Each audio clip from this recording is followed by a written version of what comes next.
మంట వేశారు. మంట అంటేగానే ఆ మంటలో నుంచి, ఆ కట్టెలో నుంచి ఒక సర్పం వచ్చి ఆయన చేతిని పట్టుకుంది. ఏంటిది? ఆయన చేతిని పట్టుకుంది. ఆయన చేతిని పట్టుకుంటే ఆయన ఆ సర్పాన్ని చూసి భయపడాలి. ఏంటి? సర్పము వేరుని చేతులు పట్టుకొని ఇట్లా చూస్తుంటే వేలాడుతూ ఉంది. ఏంటిది?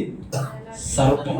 దాన్ని చూసి ఏమాత్రం కూడా భయపడాల. ఎందుకంటే నేను దేవుని మాటకు విధేయత చూపి దేవుడు వెళ్ళమన్న చోటకి నేను వెళుతున్నాను కాబట్టి, ఏది కూడా నన్ను ఏమాత్రం హాని చేయలేదని దేవుడు చెప్పి ఉన్నాడు కాబట్టి నేను భయపడన అవసరం లేదని చెప్పి ఆ పాముని, ఆ సర్పం ఏం చేస్తాడు తెలుసా?